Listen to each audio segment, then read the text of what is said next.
నమస్తే, నేను జర్నలిస్ట్ శ్రీనివాస్. ఈరోజు న్యూస్ అనాలిసిస్లో సాక్షి పేపర్లో వచ్చిన వార్తలు చూద్దాం. బ్యానర్ ఐటమ్గా రాక్షస పాలనలో దళితులపై కక్ష కట్టారట. మాజీ ఎంపీలు, ఎమ్మెల్యేలు, ఎమ్మెల్సీలను కక్షపూరితంగా వేస్తున్న బాబు సర్కారు. దళితులకు నాయకత్వం లేకుండా చేసి అణగదొక్కే కుట్రలు. నిజాయితీగా పనిచేసిన ఐపీఎస్, ఐఆర్ఎస్ నుంచి మండల స్థాయి అధికారులపై కక్ష సాధింపు చర్యలు. అధికారంలోకి వస్తూనే మాజీ ఎంపీ నందిగామ సురేష్పై అక్రమ కేసులు బనాయించి అరెస్ట్ చేసిన కూటమి ప్రభుత్వం. మాజీ ఎమ్మెల్యే మొండితోక జగన్మోహన్ రావు, ఎమ్మెల్సీ అరుణ్ కుమార్ పైన కేసులు. పేకాట కార్యకలాపాలను ప్రభుత్వం దృష్టికి తెచ్చినందుకు ఎర్రగొండపాలెం ఎమ్మెల్యే తాటిపత్తి చంద్రశేఖర్పై కేసు నమోదు. మేరుగు నాగార్జున, పినేపి విశ్వరూపు కుమారుడు డాక్టర్ శ్రీకాంత్ పైన అక్రమ కేసులు. నిష్పక్షపాతంగా పనిచేసిన సీనియర్ ఐపీఎస్ అధికారి సంజయ్పై సస్పెన్షన్ వేటు.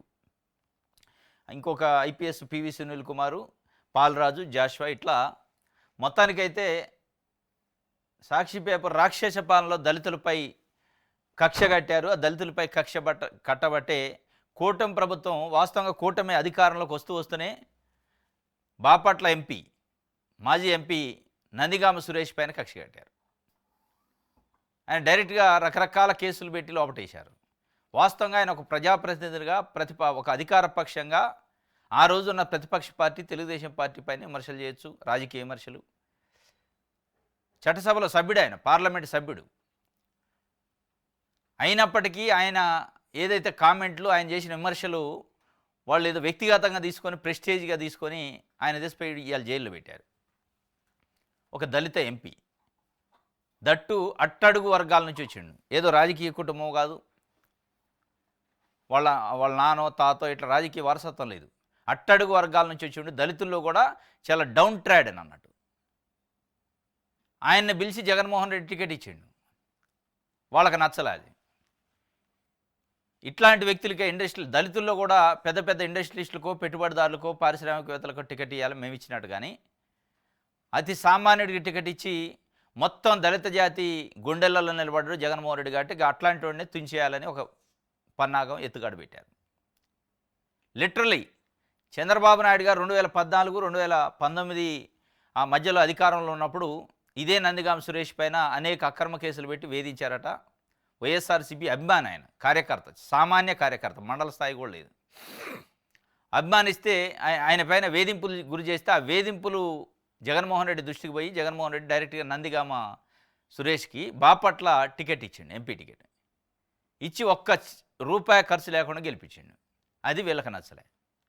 ఇగో అట్లాంటి వాళ్ళే ఇప్పుడు వీళ్ళంతా మేరుగు నాగార్జున, తాటిపత్తి చంద్రశేఖరు. మొన్న అంతా కూటమి 164 స్థానాలు వచ్చిన ఎర్రగొండపాలెంలో ఒక దళిత ఎమ్మెల్యే గెలిచిండు. ఆయనకున్న మంచి పేరు, ట్రాక్ రికార్డు, ఆయనతోని ప్రజలకున్న సంబంధాలు, వీటితోని ఇది నచ్చలే వాళ్ళకి.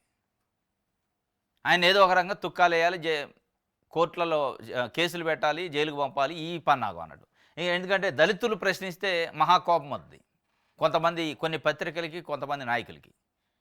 మరి ఆకోవా కావచ్చు, మొండితోక జగన్మోహన్ రావు కావచ్చు, మాజీ ఎమ్మెల్యే మొండితోక, వీళ్ళంతా దళితులు. వీళ్ళతో పాటు ఐపీఎస్లు ఉన్నారు. ఐపీఎస్లు, దళిత ఐపీఎస్లు సునీల్ కుమార్ కావచ్చు, సంజయ్ కావచ్చు, అదే వీళ్ళని రకరకాల ఇబ్బందులు.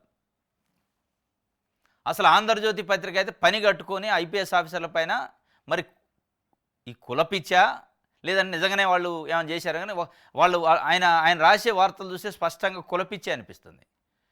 దళిత అధికారులు కాబట్టి వాళ్ళని ఏదో ఒక రకంగా నిందలేయాలి, బదనాం చేయాలనే అసలు ఎక్కడ లేని కథలు అల్లుతుండు. మొత్తం బ్యానర్ ఐటమ్స్ పెద్ద పెద్ద, అసలు ప్రజల గురించి రాయట్లే. కంప్లీట్గా దళితులపైన విషంగాకే వ్యవహారం, దళిత ఐపీఎస్లు, దళిత ఐఏఎస్ అధికారులపైన. ఇవి మనం స్పష్టంగా చూస్తున్నాం. ఇవన్నీ ఉన్నాయి. దళితులపైన కక్ష కట్టింది రాక్షస పాలన అని చెప్పి ఒక వార్త సాక్షి పేపర్లో వేసింది. ఇంకోటి, దుర్మార్గపు పాలనపై పోరాటం, వైఎస్ఆర్సీపీ శ్రేణులకు వైఎస్ జగన్ దిశానిర్దేశం. 6 నెలల్లోనే ఈ ప్రభుత్వంపై తీవ్ర వ్యతిరేకత. విద్య, వైద్యం, వ్యవసాయ రంగాల్లో తిరోగమనం, ఫీజులు అందక విద్యార్థులకు ఇక్కట్లు, ఆరోగ్యశ్రీ నిర్వీర్యం, పడకేసిన ఫ్యామిలీ డాక్టరు, భరోసా దక్కక అల్లాడుతున్న అన్నదాతలు, ఎక్కడ చూసిన అవినీతి. ఇలాంటి సమయంలోనే మనం ప్రజలకు తోడుగా నిలుద్దాం, ప్రజలతో మమేకమై వారి పక్షాన ప్రభుత్వాన్ని నిలదీద్దాం. ప్రతి కార్యకర్తకు X, Insta, Facebook, YouTube, WhatsApp అకౌంట్లు ఉండాలి. అన్యాయాలను ప్రశ్నిస్తూ గ్రామాన పోస్టులు చేయాలి. నేను జిల్లాల పర్యటన కార్యక్రమం మొదలుపెట్టేటప్పటికీ గ్రామ, బూత్ కమిటీల నియామకాలు పూర్తి చేద్దాం. ఆ తర్వాత ప్రతి సభ్యుడికి X, Twitter, Insta, Facebook, WhatsApp, YouTube అకౌంట్లు ఉండాలని ఆయన చెప్తుండు. దుర్మార్గ పాలనపై పోరాటం చేద్దాం. ప్రతి కార్యకర్త యూట్యూబ్తో సహా, ఎక్స్తో సహా, ఇన్స్టాతో సహా, ఫేస్బుక్ ఉండాలంటాడు. ఈ యూట్యూబ్, ఫేస్బుక్, ఇన్స్టాగ్రాము, ఎక్స్ వీటిపైన ఉక్కుపాదం మోపాలని చంద్రబాబు నాయుడు గారి కూటమి ప్రభుత్వం అసలు చట్టంలోనే మార్పులు చేస్తున్నారు. పీడీ యాక్ట్లో ఇది పెడతారు. ఈ సైబర్ క్రైమ్ అనే ఒక పదం పెట్టి పీడీ యాక్ట్లో సైబర్ అంటే యూట్యూబ్ ద్వారా కానీ, ఫేస్బుక్ కానీ, ఇన్స్టా కానీ ఈ సోషల్ మీడియా ప్లాట్ఫామ్ నుంచి ఏదన్నా ప్రభుత్వాన్ని అడిగినా, ప్రశ్నించినా అది పీడీ యాక్ట్. ఒకవైపు మీరేమో ఇవన్నీ ప్రతి కార్యకర్త డౌన్లోడ్ చేసుకోవాలని మీరు చెప్తున్నారు. ఇంకొక వైపు చంద్రబాబు నాయుడు గారు ఎవరికైతే ఇన్స్టా, ఫేస్బుక్ ఇవి ఉంటాయో, ఎక్స్, సోషల్ మీడియా ప్లాట్ఫామ్స్ ఎక్కడైనా ప్రశ్నించిండు అంటే కథమే పీడీ యాక్ట్ పెట్టాలని ఆయన ఒక పన్నాగం అందుతున్నాడు. ఇది మొత్తానికైతే దుర్మార్గ పాలనపై పోరాటం చేద్దాం. 6 నెలల్లోనే ప్రభుత్వంపై తీవ్ర వ్యతిరేకత వచ్చింది. అనేక అంశాలలో అన్యాయం జరిగింది, మోసం చేసిండు చంద్రబాబు నాయుడు. కాబట్టి ఈ టైంలోనే మనం ప్రజలకు అండగా ఉండాలి. అది రైతు భరోసా కావచ్చు, తల్లికి వందనం కావచ్చు, పిల్లలకు ఫీజు రీయింబర్స్మెంట్ కావచ్చు, ఆరోగ్యశ్రీ కావచ్చు, ఇవన్నీ పేద వర్గాలకు సంబంధించినవి. వీటిలలో చంద్రబాబు నాయుడు గారు వెన్నుపోటు పొడిచిండు ప్రజలకి, పేద ప్రజలకి. కాబట్టి ఇప్పుడు మనం వాళ్ళని ఆదుకోవాలి, అండగా ఉండాలి అని చెప్పి జిల్లాల పర్యటన సంక్రాంతి నుంచి ఉంటుందట. జగన్మోహన్ రెడ్డి ప్రజల్లోకి పోవటాన్ని చూస్తున్నాం. అస్సలు తగ్గేదే లేట. బాక్సాఫీసు నివేదికల ప్రకారం పుష్ప 2 ఇప్పటికే పుష్ప ది రైజ్తో సహా పలు చిత్రాలు కలెక్షన్లను అధిగమించడానికి సిద్ధంగా ఉంది. తొలి రోజు దాదాపు 250 కోట్లు వసూళ్లు ఖాయమైనయట అంచనా వేస్తున్నారు. తొలి రోజే 250 కోట్ల రూపాయలు వచ్చినాయట. దాదాపు 1000 కోట్లు పైన దాటిద్ది అంటున్నారు. పుష్ప 2 ఒక రేంజ్లో పబ్లిక్లోకి వెళ్ళిపోయింది. ఆయన అభిమానులే కాదు, మొత్తం ప్రజల్లో కూడా ఒక అటెన్షన్ డ్రా చేసిండు. ఫస్ట్ డేనే 250 కోట్లు వచ్చినాయంటే ఇక రికార్డులు బదలు కొట్టేటట్టే అనిపిస్తుంది. పుష్ప ద రైజ్తో సహా పలు చిత్రాలట కలెక్షన్లు అధిగమించిందట. అంటే పుష్ప అంటే ఫస్ట్ వచ్చింది పుష్ప. ఆ పుష్ప ద రైజ్ అనే సినిమా వీటితో సహా మిగతా అన్ని చిత్రాలను అధిగమించి మొదటి రోజు 250 కోట్లు వచ్చింది అనేది ఇది అల్లు అర్జున్కి సంబంధించి. అన్ని కోతలే కొన్నదేది, మిల్లర్లు దోచుకుంటుంటే సోద్యం చూస్తున్న సర్కారు, రైతులకు మిల్లర్లకు మధ్యవర్తిత్వం నేర్పుతున్న వైనం. మిల్లర్లు చెప్పిన ధరకు ఇవ్వాలని ఒత్తిడి, ఏ ఒక్క రైతుకు దక్కని మద్దతు ధర. మంత్రి నాదెండ్ల ఆదేశించిన ఉమ్మడి కృష్ణా, గుంటూరు జిల్లాలో ముందుకు సాగని కొనుగోళ్లు. ఆర్భాటపు హామీలు ఇవ్వొద్దంటే రైతులు మండిపాటు. ధాన్యం బస్తా 1200కి అడుగుతున్నారని ఆవేదన. బాపట్ల జిల్లా కొల్లూరులో మంత్రులు కొలుసు, గొట్టిపాటికి చుక్కెదురు. నంద్యాల జిల్లాలో రోడ్డుపై ధర్నా. రైతులను ఇబ్బంది పెడితే అధికారులపై కఠిన చర్యలు. ధాన్యం కొనుగోలులో మిల్లర్లు ఇబ్బంది పెడితే చర్యలకు కలెక్టర్లు వెనకాడద్దు. కలెక్టర్లు అధికారులతో వీడియో కాన్ఫరెన్స్లో సీఎం చంద్రబాబు. ఈయన రైతులను ఇబ్బంది పెడితే అధికారులపై కఠిన చర్యలని చంద్రబాబు నాయుడు గారు అంటాడు. అక్కడ అన్ని కోతలే కానీ కొన్నది ఎదురని మీరని రైతులు అంటున్నారు. మిల్లర్లు దళారీ వ్యవస్థ, మిల్లర్లు దోచుకుంటుంటే చోద్యం చూస్తున్న సర్కారు, రైతులకి మిల్లర్లకి మధ్యవర్తిత్వం నేర్పుతున్నారట నాయకులు అధికారులు. మీరేమో అధికారులపై నేను చర్య తీసుకుంటా, కఠినమైన చర్యలు తీసుకోవాలి అని చెప్తుంటే రైతులకి ఇబ్బంది. అయితే అక్కడ రైతులకి ఇబ్బంది కాదు, రైతులకి మిల్లర్లకు మధ్యలో మీడియేషన్షిప్ చేస్తున్నారట తెలుగుదేశం పార్టీ నాయకులు, అధికారులు. మరి ఇప్పుడు ఎవరిని సస్పెండ్ చేయాలి? కాబట్టి ప్రభుత్వం దానిపైన స్పష్టంగా అవగాహనతో ముందుకు పోవాలి. దానిపైన ఏదో ప్రకటనలకు కాదు పరిమితం కావాల్సింది, కఠినమైన చర్యలు తీసుకోవాలా. మీరు ప్రకటిస్తారు కానీ చర్యలు తీసుకోవట్లే. చర్యలు తీసుకుంటే ఆ పరిస్థితి కొద్ది మీడియేషన్షిప్ ఎందుకు చేస్తారు నాయకులు, అధికారులు? ఇలా లిటరల్గా రైతులు ధాన్యం కళ్ళాల్లో పోసుకొని టెన్షన్ పడుతున్న పరిస్థితి, ఆందోళన. ఎప్పుడు వర్షం వస్తుందో, ఎప్పుడు తడిసిపోతాయో ఏం కథ అని 1200కి అడుగుతున్నారట బస్తా. 1200 అంటే ఒక్కొక్క బస్తాకి దాదాపు 400 నుంచి 500 నష్టం. అయినా కానీ చంద్రబాబు నాయుడు గారు ప్రకటనలు నిన్న ఇచ్చిండు, మొన్న కూడా ఇచ్చిండు. రైతుల్ని ఇబ్బంది పెడితే కఠిన చర్యలని ఒక్కడి మీద తీసుకోలే. అది అట్లే కొనసాగుతుంది. మిల్లర్ల దోపిడీ, దళారుల దోపిడీ అట్లే ఉంది. మిల్లర్లపైన చర్యలు లేవు, ఆ దోపిడీకి సహకరిస్తున్న అధికారులపైన చర్యలు లేవు. కానీ అధికారులు నేను కఠినంగా శిక్షిస్తా అంటాడు. ఆ శిక్షించేది ఎప్పుడు? రైతులు అంతా దెబ్బతిన్న తర్వాత. ఇగో అన్ని కోతలే కొన్నదెవరు, కొనేది ఉండదు, మన ఉండదు. ఇప్పుడు రైతులను ఇబ్బంది పెడితే కఠిన చర్యలు తీసుకుంటా అంటాడు. ఎవరు వద్దన్నారు తీసుకుంటుంటే? ఎందుకు తీసుకోవట్లే మరి అంటే సమాధానం లేదు. ఇది సాక్షికి సంబంధించి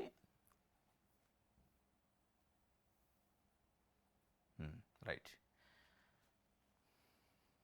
ఇది విశాలాంధ్ర. మండలపైన ఆశలు, ఎమ్మెల్సీ కోసం నేతల ఎదురుచూపులు, ఫలించిన కూటమి వ్యూహం, పెండింగ్లోనే వైసీపీ సభ్యుల రాజీనామాలు, ఆశావాహుల్లో ఆందోళన. మండలపైన తెలుగుదేశం పార్టీ, కూటమి పార్టీకి సంబంధించి నాయకుల ఆశలన్నీ ఉన్నాయి.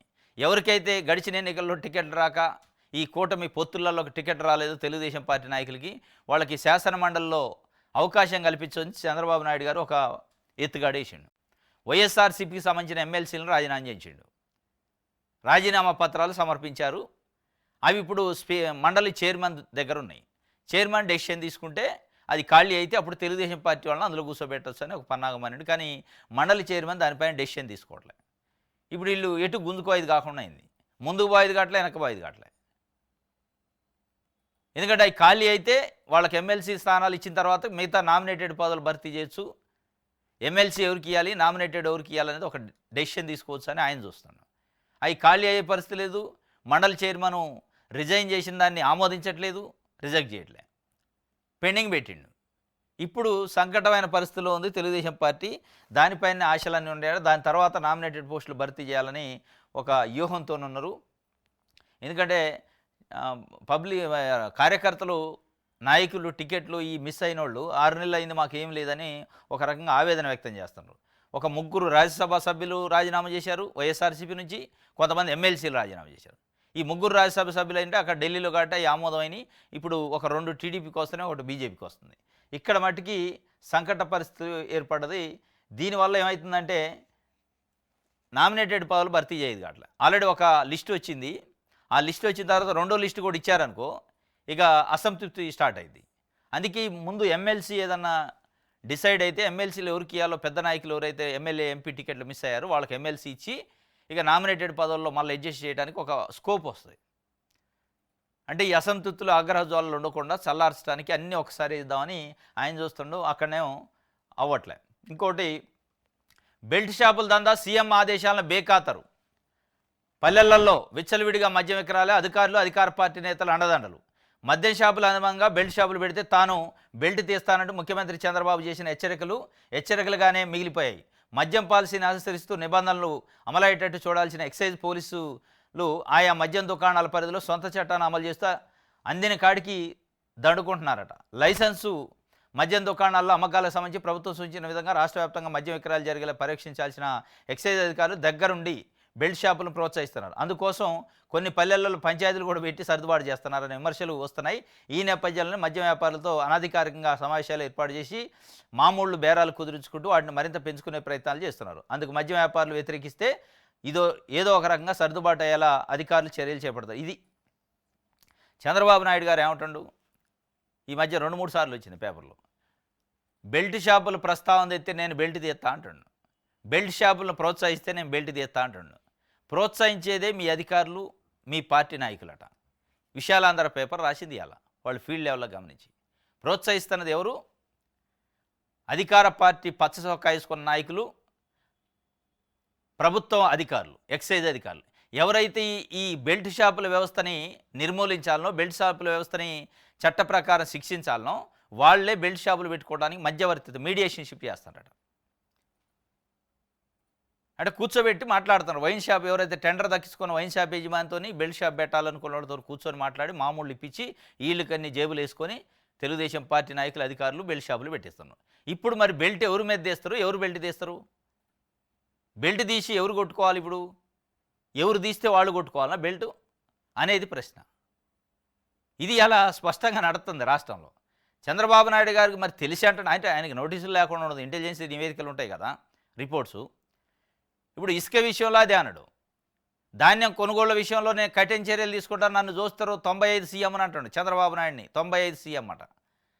మరి బెల్ట్ షాపుల విషయంలో అదే స్పష్టంగా మీ పార్టీకి సంబంధించిన నాయకులు, అధికార పార్టీ నేతలు, అధికారుల అండదండలతోనే బేరాలు అవుతున్నాయంటే ఈ బేరాలకు సంబంధించిన ఫోటో కూడా ఇచ్చారు. గల్లీకి ఒక బెల్ట్ షాపు. అసలు ఊర్లలో మంచినీళ్ళు అన్న దొరకో కానీ బెల్ట్ షాపులో మందు దొరుకుతుంది. గ్రామాలలో మంచినీళ్ళు, పాలు, ఉప్పు, పప్పు కరువు ఉంటుంది, ఒకటి దొరికితే ఒకటి దొరక. కానీ నీకు కావాల్సిన బ్రాండ్, కావాల్సిన అంత మద్యం ఇవాళ గ్రామాలలో గల్లీలో దొరికింది. ఇంటి నుంచి 100 మీటర్లు 100 అడుగులు పోతే చాలు నీకు దొరికే పరిస్థితి ఇవాళ చంద్రబాబు నాయుడు గారు కూటమి ప్రభుత్వంలో ఏర్పాటు చేశారు. అంత సౌలత్తు ఉంది తాగుబోతులకి.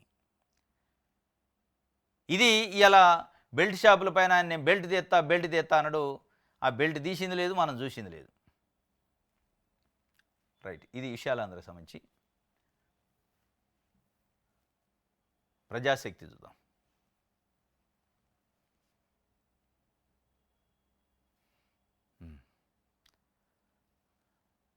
సెకీపై తప్పుదారి పట్టిస్తున్న సీఎం ప్రకటన అధ్యయనమే తప్ప అడుగు ముందుకు లేదు, సిపిఎం రాష్ట్ర కమిటీ అంటుంది. సెకీ పైన వాస్తవంగా చంద్రబాబు నాయుడు గారి ప్రకటనలో గందరగోళానికి గురి చేసినాయి. అంటే గందరగోళం ఏముందిలే కానీ ఆయన మనసులో ఏముంది, ఈ సెకీతోని జగన్మోహన్ రెడ్డి ప్రభుత్వం చేసుకున్న ఒప్పందం వల్ల రాష్ట్రానికి ఎంత లాభం జరిగిందో ఆయనకు తెలుసు, ఆయన మనస్సాక్షికి తెలుసు.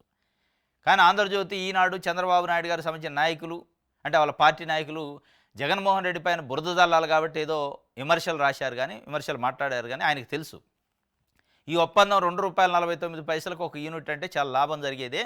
కాకపోతే జగన్మోహన్ రెడ్డి మీద తొక్క వేయాలి కాబట్టి చేసినాం, నాకు తెలుసు అది. దీని రద్దు అనేది ఎందుకు ఉంటుంది? ఇక లాభం జరిగే ఒప్పందాన్ని రద్దు చేస్తే ప్రజలు చివాట్లు పెడతారు, తిరగబడతారు, కాబట్టి రద్దు చేయట్లే. ఈ జనాలకు తెలవక ఎందుకు రద్దు చేయట్లే అనుకుంటున్నారు. దానిపైన సిపిఎం పార్టీ రాష్ట్ర కార్యదర్శి వి శ్రీనివాసరావు విమర్శించిండట. అదాని విద్యుత్ ఒప్పందాల రద్దుపై ముఖ్యమంత్రి ప్రజలను తప్పుదారి పట్టించేలా ప్రకటన చేశారని సిపిఎం రాష్ట్ర కార్యదర్శి వి శ్రీనివాసరావు ఆగ్రహం వ్యక్తం చేశారు. పార్లమెంటును దేశాన్ని కుదిపేస్తున్న అదాని మహా కుంభకోణం రాష్ట్రం చుట్టూ తిరుగుతున్న నేపథ్యంలో రాష్ట్ర ప్రభుత్వం ఒప్పందాలు రద్దు చేయకుండా దొడ్డిదారిలో కొనసాగించాలనుకోవడం తీవ్రంగా ఖండిస్తున్నామని పేర్కొన్నారు. సెకీ ఒప్పందాన్ని అధ్యయనం చేస్తున్నాం, రద్దు చేసుకుంటే ఫైన్ కట్టాల్సి వస్తుందంటూ ముఖ్యమంత్రి మీడియాతో చెప్పడం శోచనీయమని ఆయన పేర్కొన్నారు. ఈ మేరకు గురువారం ఒక ప్రకటన విడుదల చేశారు. 10 రోజుల నుంచి అధ్యయనమే చేస్తున్నాను అంటున్నాడు ఆయన. శర్మ గారని కేంద్ర ప్రభుత్వ మాజీ కార్యదర్శి ఒక లెటర్ రాసిండు ముఖ్యమంత్రి చంద్రబాబు నాయుడు గారికి. ఆ లెటర్లో క్లియర్గా చెప్పిండు ఆయన, ఈ అదాని ఒప్పందాన్ని క్లియర్గా రద్దు చేసుకోవచ్చు. ఎందుకంటే అదాని ముడుపులు తీసుకొని ఒప్పందం చేసుకుండు కాబట్టి, ఆ ముడుపులనే ఇచ్చి ఒప్పందం చేసుకుండు కాబట్టి అది ఒక చట్టాన్ని వయలేషన్ చేసినట్టు కాబట్టి దాన్ని ఆ క్లాజును బేస్ చేసుకొని ఈజీగా రద్దు చేయొచ్చు, ఫైన్ కూడా పడదన్నాడు. ఒకవేళ ఫైన్ పడేది ఉన్నా ఎంత పడుతుంది? మీరు ఈ చట్టం ఈ ఒప్పందం వల్ల 2 లక్షల కోట్ల నష్టం వస్తుంది అంటున్నారు. మీరు మీ పేపర్లు రాసినాయి. 2 లక్షల కోట్ల నష్టానికి ఫైన్ పడే 3,000 కోట్లకు పోలిస్తే 3,000 కోట్లు తక్కువే కదా. అట్లయినా రద్దు చేసుకోవచ్చు అని చెప్తున్నారు. కానీ మరి రద్దు చేసే పరిస్థితి లేదు. నేను ఇంకా స్టడీ చేస్తున్నా అంటాను. ఎన్ని రోజులు చేస్తారు? యుఎస్లో ఎక్కడో ఎఫ్ఐఆర్ అయింది అదాని పైన, ముడుపులు ఇచ్చి ఒప్పందాలు చేసుకున్నాను. ఇక జాలదా?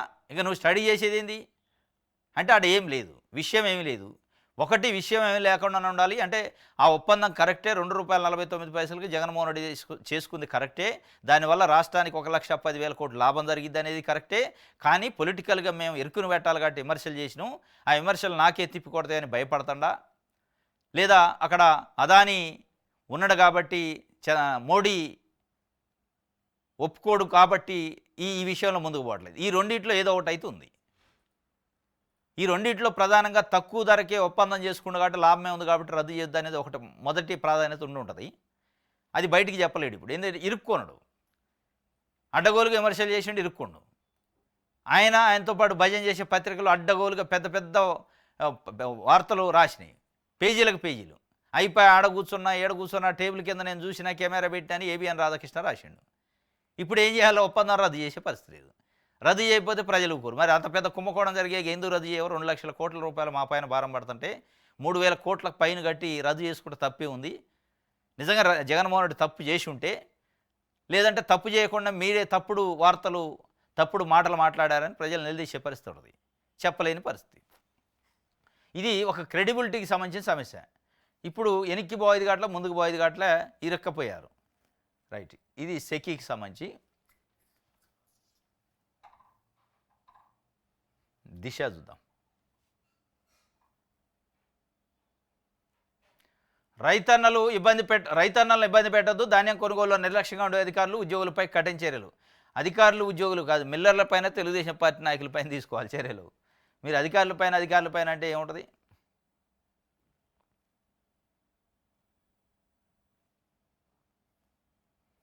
రైట్, ఎంపీ విజయసాయిపై లుక్అవుట్ నోటీసులట. విక్రాంత్ రెడ్డి, శరత్ చంద్రారెడ్డి పైన కూడా ఎల్ఓసి జారీ చేసిన ఏపీసీఐడి పోలీసులు తనను బెదిరించి కాకినాడ పోర్టులో వాటాలు లాగేసుకున్నారని కేవీ రావు ఫిర్యాదు.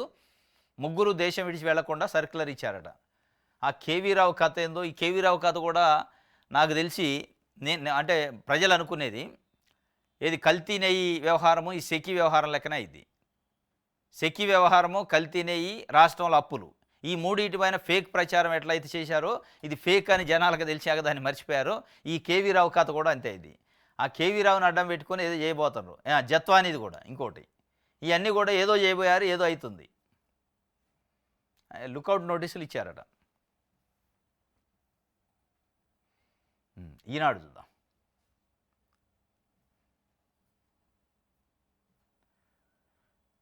లెక్కలేసి కొట్టేశారట. కాకినాడ పోర్టు సెజుల వాటాలు గుంజుకున్న కేసులో ఆడిట్ కంపెనీ విజయసాయిరెడ్డి నామినీని పీకేఎఫ్ శ్రీధర్ అండ్ సంతానం ఎల్ఎల్పికి ఆయనతో అత్యంత సన్నిహిత సంబంధాలు, కుట్రలో భాగంగానే ఆ సంస్థకు స్పెషల్ ఆడిట్ బాధ్యతలు. రాష్ట్ర ప్రభుత్వానికి 965 కోట్లు ఎగవేశారంటే తప్పుడు నివేదికలు, కేఎస్పిఎల్ వివరణలు తిరస్కరణ. ఇది మొత్తానికి లెక్కలేసి కొట్టేశారని ఈనాడుకు కనపడది రాసిండు. ఆడిట్ చేసిన ఆయన తప్పుదోవ పట్టించిండట, అందుకే అమ్ముకోవాల్సి వచ్చిందట. అసలు అమ్మింది నిజమా కాదా? కేవీ రావు అనేటోడు అసలు ఎప్పుడైనా కంప్లైంట్ చేసిండంటే ఒక్క కంప్లైంట్ ముక్కలేదు. మరి అంత పెద్ద ఇండస్ట్రియలిస్టు ఆయన నుంచి బలవంతంగా నిజంగానే గన్ను పెట్టి లాక్కుంటుంటే ఎందుకు కంప్లైంట్ ఇవ్వలేదంటే సమానం లేదు. అంత పెద్ద ఇండస్ట్రియలిస్ట్ కదా, ఉండాలిగా. జనరల్గా ఎవడైనా ఆయన సొంత ఆస్తినో సొంత వాటాలను గుంజుకుంటాడంటే ఎవడు ఊకోడు, పోరాటం చేస్తారు. ఫలితం ఏదన్నా ఉన్నాయి, పోరాటం అయితే చేస్తారు కదా. మామూలుగా సామాన్య ప్రజలు, ఊర్లో ఉండే అతి సామాన్య ప్రజలు కూడా వాళ్ళది ఒక షారెడ్ జాగా గుంజుకుంటూనే ఊకోరు. ఎవడన్నా పక్కోడు ఒక షారెడు జాగా ఒక గజం ఇటు జరిపిండాను కూకుంటాడా? ఏది లేకపోయినా, ఏ ఆధారం లేకపోయినా పోయి పోలీస్ స్టేషనో ఇంకోటో ఏదో మొత్తానికైతే ఒక పోరాటం చేస్తారు. ఫలితం ఏదన్నా ఉన్నాయి. మరి కేవీ రావు గారు లాంటి వాళ్ళు అంత పెద్ద ఇండస్ట్రియలిస్ట్, ఆయన వ్యాపారవేత్త, గన్ను పెట్టి గుంజుకుంటుంటే ఎందుకు ఊరుకున్నాడు? మరి మొత్తం ఇక రాష్ట్రంలో కేవీ రావు ఒక్కడే ఇండస్ట్రియలిస్టు, గన్ను పెట్టి ఆయన ఒక్కడే గుంజుకున్నారా? మిగతా ఇంకా అసలు పారిశ్రామికవేత్తలు లేరా? వాళ్ళందరి పైన పెట్టిన గన్ను ఈయన పైన ఎందుకు పెట్టారు? ఇట్లా ఆంధ్రజ్యోతి చెప్తుంది గన్ను పెట్టి గుంజుకుండా అంటుంది. చంద్రబాబు నాయుడు గారు చెప్తుండే గన్ను పెట్టి జగన్మోహన్ రెడ్డి గుంజుకుండా అని. జగన్మోహన్ రెడ్డి నిజంగానే గన్ను పెట్టి గుంజుకోవాల్సి వస్తే ఒక కేవీ రావు పెట్టుబడిదారులలో, పారిశ్రామికవేత్తల్లో ఆంధ్రప్రదేశ్లో చాలామంది ఉండరు, వేల కోట్ల అధిపతులు ఉండరు. మరి మిగతా ఎవరికి పెట్టిన గన్ను ఈయనకి ఎందుకు పెట్టిండు? నిజంగానే గన్ను పెట్టిండు అని అనిపిస్తానరా? ఇప్పుడు నిజంగా గన్ను పెట్టి ఉంటే అంత పెద్ద ఇండస్ట్రియలిస్టు ఉట్టిని వదిలేస్తారా? ఒక కంప్లైంట్ కూడా ఇవ్వకుండా కనీసం కోర్టు కనబోతారు కదా. కోర్టుకు పోయే అవకాశం అని ఉందిగా. సరే పోలీస్ స్టేషన్లు జగన్మోహన్ రెడ్డి ఆధ్వర్యంలో పోలీసులు ఉన్న కాబట్టి పట్టించుకోలేదు అనుకోవడానికి కంప్లైంట్ అయితే ఇస్తారు కదా. కంప్లైంట్ ఇస్తే పోలీసులు పట్టించుకోకపోతే కోర్టుకు పోతారు. కోర్టుకు పోడా, పోలీస్ స్టేషన్కి పోడా, ఎక్కడ పోడా.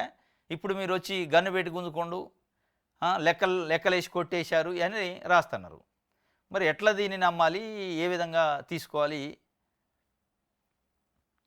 అనేది ఇక మనం పబ్లిక్ ఆలోచించుకోవాలి.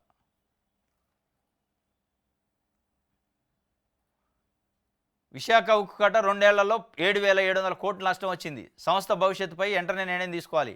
పార్లమెంటు స్థాయి సంఘం సిఫార్సు. విశాఖ ఉక్కు ఫ్యాక్టరీ కట్ట 7,700 కోట్ల నష్టం వచ్చిందట 2 ఏళ్లలో. అంటే ఈనాడు పేపర్ ప్రిపేర్ చేస్తుంది. ప్రైవేటీకరణ చేయొచ్చు, నష్టాల్లో ఉంది కాబట్టి ప్రిపేర్ చేస్తుంది. చంద్రబాబు నాయుడు గారు ప్రైవేటీకరణ వ్యతిరేకించే పరిస్థితి లేదు, ఇక స్పష్టంగా కనపడుతుంది. ఆయన ఎందుకంటే మోడీని, అమిత్ షాని వ్యతిరేకించి ఆయనకు అంత సీన్ లేదు కాబట్టి అది ప్రైవేటీకరణ ఆగే పరిస్థితి లేదు. పార్లమెంట్లో కూడా ఉక్కు శాఖ మంత్రి చెప్పిండు ప్రైవేటీకరణ ప్రాసెస్, డిజిన్వెస్ట్మెంట్ కార్యక్రమం అది కంటిన్యూషన్ కొనసాగుతూనే ఉంటుందని. అంటే స్పష్టంగా ప్రైవేటీకరణ అయిద్దని తెలుస్తుంది. కాబట్టి ఈనాడు, ఆంధ్రజ్యోతి ఏం చేస్తాయి, ప్రైవేటీకరణ చేయాల్సిందే అని డైరెక్ట్గా అనకుండా నష్టాల్లో ఉంది, 2 ఏళ్ల నుంచి ఇంత నష్టం వచ్చింది, 3 ఏళ్ల నుంచి ఇంత నష్టం వచ్చింది, ఇట్లే ఉంటే ఇంత నష్టం వద్దని పబ్లిక్ని మైండ్ గేమ్ ఆడింది. ఓహో నష్టం వస్తుంది కాబట్టి అమ్మేయచ్చు, ఏం కాదు ప్రైవేట్ వాళ్ళకని. ఇప్పుడు ప్రభుత్వం నడపలేని సంస్థ, ప్రభుత్వానికి నష్టాలు వస్తున్న సంస్థ, మరి ప్రైవేట్ వాడు తీసుకున్నాక లాభాలు ఎట్టొస్తాయి? ఇప్పుడు ప్రైవేట్ వాడికి కూడా నష్టాలే రావాలి కదా. నష్టాలు వచ్చే కంపెనీని ప్రైవేట్ వాడు ఎందుకు కొంటాడు అంటే దాని వెనక పెద్ద కథ ఉంది. కావాలనే దీన్ని నష్టాల్లోకి తీసుకుపోయి, నష్టాలు ఉన్నాయి కాబట్టి ప్రైవేట్ వాడికి ఇద్దాం, ఆ ప్రైవేట్ వాడు మనోడు ఉండాలి. ఇది డిజిన్వెస్ట్మెంట్ పాలసీ. అంటే ప్రభుత్వం యంత్రాంగం వ్యవస్థ ఉన్న ప్రభుత్వం నడపలేంది, ప్రైవేట్ వాడు ఎట్లా నడుపుతుండో, ప్రైవేట్ వాడు దాని లాభాల్లోకి ఎట్లా తీసుకొస్తాడు. మరి ప్రైవేట్ వాడు తీసుకొస్తున్న లాభాల్లోకి మనం ఎందుకు తీసుకురాలేము అనేది కూడా ఆలోచించడు. సింపుల్గా ఏం చెప్తాడు, నష్టాల్లో ఉంది, నడపలేము కాబట్టి ఇచ్చేయాలి. మరి ప్రతిదీ ప్రభుత్వం సంబంధించిన ఆస్తులు ప్రభుత్వానికి సంబంధించిన సంస్థలని ప్రైవేట్ పరం చేసుకుంటూ పోతే నిర్వహించలేక మరి ముఖ్యమంత్రి కూడా ప్రైవేట్ చేయాలిగా, ముఖ్యమంత్రి మంత్రివర్గాన్ని కూడా ప్రైవేట్ పరం చేయాలి, ఎందుకంటే నడపలేరు కదా, నష్టాలు వస్తున్నాయి కదా, ముఖ్యమంత్రిని కూడా ఒక ప్రైవేట్ వాడిని పెట్టుకోవాలిగా అనే పరిస్థితికి వచ్చే అవకాశం ఉంది. ఇప్పుడు ఇది అడిదిరిగి ఇడిదిరిగి రాజకీయ నాయకులు ఇక అది కూడా తెచ్చిన ఆశ్చర్యం లేదు, డబ్బులు పెట్టి కొనుక్కుంటాం అనే పరిస్థితి. ఇది ఈనాడుకు సంబంధించి.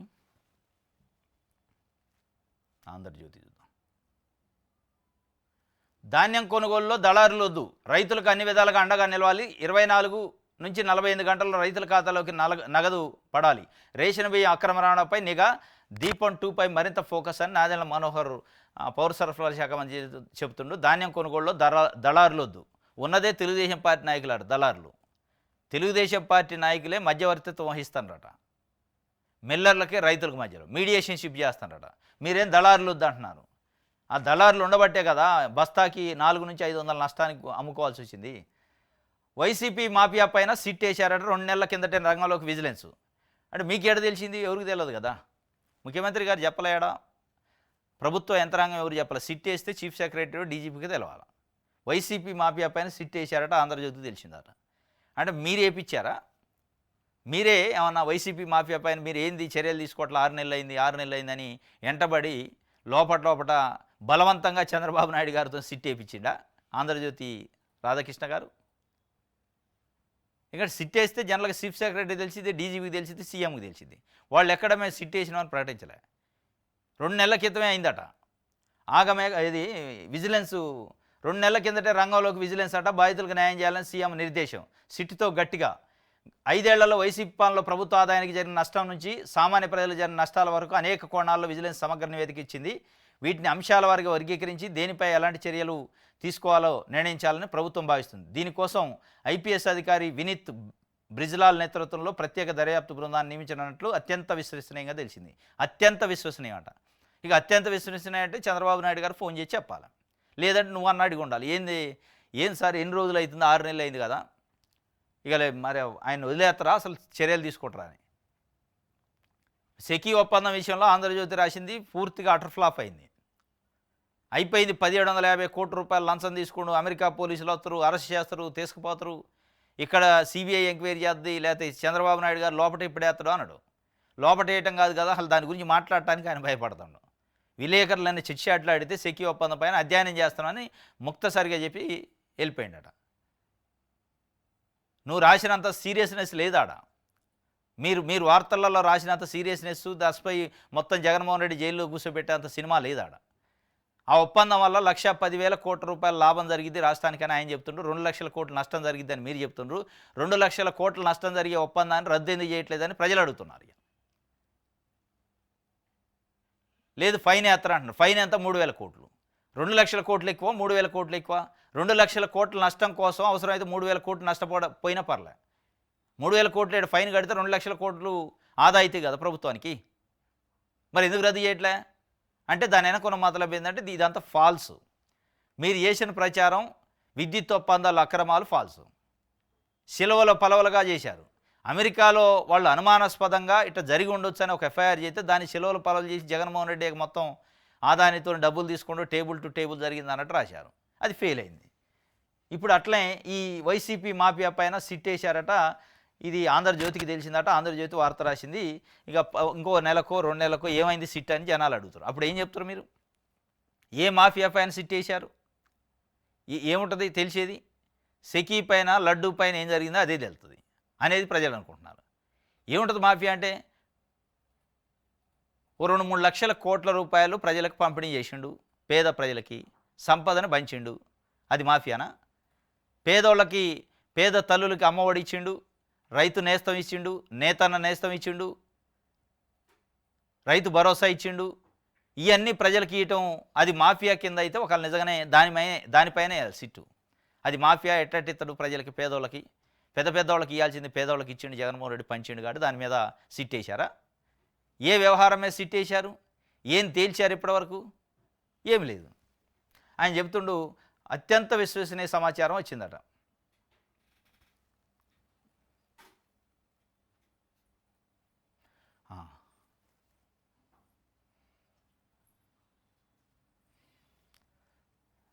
సెకీ ఒప్పందంపై జగన్ను విచారించండి అని స్వప్రయోజనాల కోసమే అదానితో డీల్ అని చెప్పి ఆమె చెబుతుంది వైఎస్ షర్మిల పిసిసి అధ్యక్షురాలు. విద్యుత్ ఒప్పందంతో ప్రజలపై 1,50,000 కోట్ల భారం. జగన్పై ఏసీబీకి పిసిసి చీఫ్ ఫిర్యాదు. కూటమిని నమ్మి రాత్రి దాకా క్యూలో ఉండి ఓట్లేశారు. ప్రజల నమ్మకాన్ని చంద్రబాబు నిలబెట్టాలి. పంజరంలో చిలక ఏసీబీని విడుదల చేయాలని షర్మిల చెబుతుంది. చంద్రబాబు నాయుడు గారిని విమర్శిస్తుంది, జగన్మోహన్ రెడ్డిని విమర్శిస్తుంది. సెకీ పైనట ఒప్పందంపై జగన్ విచారించాలని ఏసీబీకి ఫిర్యాదు ఇచ్చింది. మరి జగన్కి లంచం ఇచ్చిన అదానిని విచారించొద్దా? దాని గురించి ఎందుకు మాట్లాడవు అని ప్రజలు అడుగుతున్నారు. అదానిని విచారించొద్దట. అసలు ఈ సెకీ అనేది వచ్చిందని నా మెడ కూర్చోబడ్డదని చంద్రబాబు నాయుడు గారు సైలెంట్గా ఉండని చెప్తున్నారు షర్మిల గారు. కూటమి కాట నమ్మి రాత్రి దాకా క్యూలో నిలబడి ఓట్లు వేశారు, మీరు ఆ నమ్మకాన్ని నమ్ము చేస్తున్నారని చెప్తున్నారు. ఆ నమ్మకం అంటే ఏంది? జగన్మోహన్ రెడ్డి తీసిపోయి జైల్లో పెట్టాలో ఆ బాధ అది. ప్రజలు జగన్మోహన్ రెడ్డి తీసిపోయి జైల్లో పెట్టడానికి ఓట్లు వేయలే కూటమి ప్రభుత్వానికి. కూటమి ప్రభుత్వాల్లో ఏదో లాభం జరిగిద్దని ఓట్లు వేశారు. ఆ లాభం జరగకపోగా పేద ప్రజలకి ఇవాళ అన్యాయం జరుగుతుందని ప్రజలు మాట్లాడుకుంటున్నారు. కానీ దాని గురించి మీరు ఎక్కడ చెప్పట్లే. పేద ప్రజలకు రావాల్సిన తల్లికి వందనం గురించి మాట్లాడరు, రైతులకు రావాల్సిన రైతు భరోసా గురించి, నేతన్నకు రావాల్సిన నేతన్న హస్తం గురించి, రైతన్న హస్తం గురించి, రైతు నేస్తం గురించి, వీటి గురించి షర్మిల గారు ఒక మహిళగా మహిళలకు రావాల్సిన బెనిఫిట్ల గురించి మాట్లాడలే. పాపం మొత్తం జగన్మోహన్ రెడ్డిని ఎప్పుడు జైలు వేస్తారు, మీకు క్యూ కట్టి ఓట్లేశారు జనాలని అంటుంది. క్యూ కట్టి జనం ఓట్లేసింది దానికోసం కాదు. మరి మీకు అర్థమవుతుందా లేదా? అసలు మీరు పిసిసి అధ్యక్షురాలుగా అయింది దేనికోసం? కాంగ్రెస్ పార్టీ కోసం అయ్యారా, తెలుగుదేశం పార్టీ కోసం అయ్యారా, లేదా కాంగ్రెస్ పార్టీ కోసం డెవలప్ చేయడానికి అయ్యారా, వైఎస్ఆర్సీపీని ఖరాబ్ చేయడానికి అయ్యారా, జగన్మోహన్ రెడ్డి పైన కక్ష సాధింపు కోసం అయ్యారా? మీరు ఇచ్చే రిప్రజెంటేషన్లు, మీరు ఇచ్చే స్టేట్మెంట్ చూస్తే జగన్మోహన్ రెడ్డిని ఇబ్బంది పెట్టడానికి, జగన్మోహన్ రెడ్డిని విమర్శించడానికే మీరు అధ్యక్ష పదవిలో ఉన్నారనిపిస్తుంది. ఇక వేరే ఏది లేదు కాదు అనిపిస్తుంది. ఇలా అధికార పార్టీ కూటమిని విమర్శించాల్సింది పోయి, అధికారంలో ఉన్న ప్రభుత్వాన్ని విమర్శించాల్సింది పోయి, పదే పదే ప్రతిపక్ష నాయకుడి మీద విమర్శలు చేస్తానంటేనే ప్రజలు అర్థం చేసుకుంటున్నారు. ఆమె సెకీ ఒప్పందంపై జగన్ అయితే విచారించాలట ఆమె చెబుతున్న పరిస్థితి. రైట్, ఇది ఒక వార్త. సంక్రాంతికి రేషన్ కార్డు లేనట్టేనట. ఇంతవరకు ఉత్తర్వులు ఇవ్వని సర్కారు. సంక్రాంతికి కొత్త రేషన్ కార్డులు ఇస్తామని ప్రభుత్వం లీకులు ఇచ్చింది ఈ మధ్య, కానీ ఉండదట. ఆంధ్రజ్యోతి రాసింది అవి ఉండే అవకాశం లేదట ఇప్పట్లో. ఎందుకంటే ఇంతవరకు దానిపైన ఉత్తర్వులు లేవట. కొడుకు మృతదేహంతో 70 కిలోమీటర్ల ప్రయాణం, అంబులెన్సు సమకూర్చిన వైద్య సిబ్బంది, 35 కిలోమీటర్ల బస్సులో 35 కిలోమీటర్ల బైక్ పైన అట. పాపం అల్లారు ముద్దుగా పెంచుకున్న 3 ఏళ్ల కుమారుడు మృతదేహం ఒకవైపు, చేతిలో చిల్లిగవ్వలేని పేదరికం మరోవైపు. ఆ మృతదేహాన్ని 70 కిలోమీటర్లు ఎలా తీసుకెళ్లాలో తెలియని దీనస్థితిలో ఒక అంబులెన్స్ ఏర్పాటు చేయండి అయ్యా అంటూ ఆ తండ్రి పార్వతీపురం జిల్లా కేంద్ర ఆసుపత్రి సిబ్బందిని కన్నీటితో వేడుకున్నాడు. అంబులెన్సు రిపేర్లో ఉందని, తామేమీ చేయలేమని వారు చేతులెత్తేశారు. దీంతో ఆ తండ్రి పసిబిడ్డ మృతదేహంతో 35 కిలోమీటర్ల బస్సులో మరో 35 కిలోమీటర్ల బైక్పై ప్రయాణించి స్వగ్రామానికి చేరుకున్నారు. పార్వతీపురం మన్యం జిల్లా కురుపాం మండలం నీలకంఠాపురం గ్రామానికి చెందిన కొండగొర్రి అశోక్, స్వాతి దంపతుల కుమారుడు రోహిత్ 3 సంవత్సరాలట. మంగళవారం బాగా ఏడుస్తుంటే స్థానిక ప్రాథమిక ఆరోగ్య కేంద్రంలో చేర్చారు. డాక్టర్ అభినవ్ కుమార్ ప్రాథమిక చికిత్స అందించి మెరుగైన వైద్యం కోసం పార్వతీపురం జిల్లా కేంద్ర ఆసుపత్రికి తీసుకెళ్లాలని సూచించారు. అయితే రోహిత్ అక్కడ చికిత్స పొందుతూ బుధవారం రాత్రి మృతి చెందాడు. మృతదేహాన్ని తరలించేందుకు బాలుని తండ్రి అంబులెన్స్ కోసం ప్రయత్నించినా ఫలితం లేకపోయింది. దీంతో అశోక్, అతని అక్క రోహిత్ మృతదేహాన్ని భుజాన వేసుకొని బస్సులో 35 కిలోమీటర్లు ప్రయాణం చేశారట. ఇక అసలు ఇంతకంటే దౌర్భాగ్యం ఉంటుంది. అరే, ప్రభుత్వ ఆసుపత్రుల్లో అంబులెన్స్ రిపేర్లో ఉందంటే మరి అంబులెన్స్ రిపేర్ కంటే ఇక అత్యంత ప్రాధాన్యమైన అంశం ఏముంటుంది? అంబులెన్స్ అంటేనే అత్యవసరానికి. మరి అంబులెన్స్ రిపేర్లో ఉందంటే వెంటనే నెక్స్ట్ రిపేర్ చేయాలి కదా. సోయిందా హాస్పిటల్లో సూపరింటెండెంట్కి? అసలు ఇప్పుడు అత్యంత ఫస్ట్ ప్రయారిటీ ఇవ్వాల్సింది అంబులెన్స్కి, అంటే రిపేర్లో పెట్టడానికే. ఇప్పుడు నీ కారో నీ బైకో చెడిపోతే అట్లా పడేస్తావా పక్కన? మానవత్వం ఉండాలిగా డాక్టర్ వృత్తిలో ఉంటే. మరి అధికార యంత్రాంగం ఏం చేస్తుంది? అధికారులు ఏం చేస్తున్నారు? డాక్టర్ అనేటోడు మనిషా పశువా? కనీసం ఉండాలి కదా. రిపేర్లో ఉందట. మృతదేహాన్ని మోసుకొని పోవాల్సిన పరిస్థితి, 70 కిలోమీటర్లు వచ్చింది. ఏంది సార్, నాకు అంబులెన్స్ ఏర్పాటు చేయండి అంటే రిపేర్లో ఉంది, దాన్ని రిపేర్ చేయాలని అన్నాడు. ఎవరు చేయాలి రిపేరు? మీరు రిపేర్ చేయించుకోరా? మీ కారు బైకో చెడిపోతే రిపేర్ చేయించుకోరా? నడిచి వస్తారా? అంటే ఇప్పుడు ఆయన మృతదేహం అంటే అట్లా బయట ఏదైనా యాక్సిడెంట్ అయింది, అర్జెంటుగా అంబులెన్స్ పంపాలా? రిపేర్లో ఉందని వదిలేస్తే చచ్చిపోవాలా ప్రజలు? అసలు ఆ సూపరింటెండెంట్ ఎవరు? ఆయన సస్పెండ్ చేయాలి వాస్తవంగా. రిపేర్లో ఉండటమేంది? అంబులెన్స్ రిపేర్లో ఉండటమేంది? అంటే రిపేర్ చేయరా? ఈ చంద్రమండలం నుంచి రావాలా రిపేరు చేసేటోడు? కాబట్టి మానవత్వం లేని డాక్టర్లు ఉంటే ఇట్లే ఉంటుంది. ఇక వాళ్ళ ధ్యాస అంతా ఎక్కడ ప్రైవేట్ క్లినిక్ పోదాం, తొందరగా డబ్బులు సంపాదించుకుందామని తప్ప మరి హాస్పిటల్లో ఏం జరుగుతుంది? సరైన మిషనరీ ఉందా? సరైన అంబులెన్సులు ఉన్నాయా? పని చేస్తున్నాయా? ప్రజలు ఏమి ఇబ్బంది పడతారని రోడ్డు ఆలోచించారు. 35 కిలోమీటర్ల బస్సులో, 35 కిలోమీటర్ల బైక్లో చనిపోయిన డెడ్ బాడీని 3 ఏళ్ల బాబు అంటే ఎంత ఆవేదన ఉంటుంది తండ్రికి? భుజాన వేసుకొని మోసుకోవాల్సిన పరిస్థితి వచ్చిందట. ఇక దీనిపైన మీరు రివ్యూ చేయాల్సింది ముఖ్యమంత్రి గారు. రైట్, ఇది ఒక వార్త. ఇంకోటి, పాఠశాల ఎగ్గొట్టి కిడ్నాప్ కథ అలిందట, కారులో ఎత్తుకెళ్లారని చెప్పిన బాలిక భయంతో పోలీసులకు తండ్రి ఫిర్యాదు. అసలు కథ చూపించిన సీసీ ఫుటేజ్. 8వ తరగతి చదువుతున్నట అమ్మాయి. ఈ మధ్య ఇట్లా కూడా అవుతున్నారు పిల్లలు, మరి సోషల్ మీడియాలో చూసి అవుతున్నారా తెలియదు కానీ స్కూల్ డుమ్మా కొట్టిందట. డుమ్మా కొట్టి అన్న గుడి ఉంటే శివాలయానికి పోయి దర్శనం చేసుకొని ఆడ కాసేపు కూర్చుందట. ఆ నుంచి ఒక టైం పాస్ చేసి ఇంటికి పోయిందట. ఇంటికి పోయి మధ్యాహ్నం వెళ్ళింది. మధ్యాహ్నం వచ్చినమైందని చెప్పి తండ్రి అడిగిండట. హాఫ్ డేనే వచ్చినమైందంటే నన్ను స్కూల్కి వెళ్తుంటే 4 వ్యక్తులు కారులో వచ్చి నన్ను కిడ్నాప్ చేశారు. కిడ్నాప్ చేసి తీసుకెళ్తుంటే ఒక హోటల్ దగ్గర వాళ్ళు ఆగితే నేను దిగి పారిపోయి వచ్చినా అని చెప్పిందట. అంటే స్కూల్ ఎగ్గొట్టిన దానికి ఈ కథ వెళ్ళింది. ఆయన పోయి కంగారులో కంప్లైంట్ ఇచ్చిండు. కారు ఏందా, కథ ఏంది, కిడ్నాప్ చేశారట మా పాపనంటే పోలీసు వాళ్ళు కూడా అలర్ట్ అయ్యి వెంటనే ఎక్కడెక్కడ ఉన్నామమ్మా ఏంటంటే మొత్తం సీసీ ఫుటేజ్ చూస్తే శివాలయం దగ్గర ఏమో కూర్చుంది, వెయిట్ చేసింది, ఆ నుంచి ఇంటికి పోయింది ఉందట. ఇగో స్కూల్ పిల్లలు కూడా ఇట్లా తయారయ్యారు. డుమ్మా కొట్టడానికి ఇది ఒక కథ లేరు. దీనివల్ల ఏమైంది? తండ్రికి టెన్షను, పోలీసులకి టైం వేస్టు.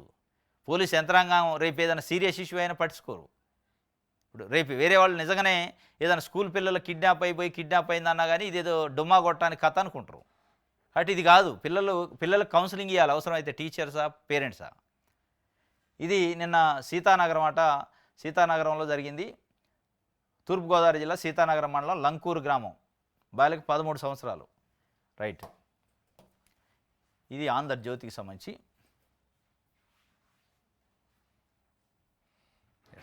ఇది ఈరోజు న్యూస్ అనాలిసిస్లో వార్తలు. రేపు తాజా వార్తలతో తిరిగి కలుసుకుందాం. Thank you.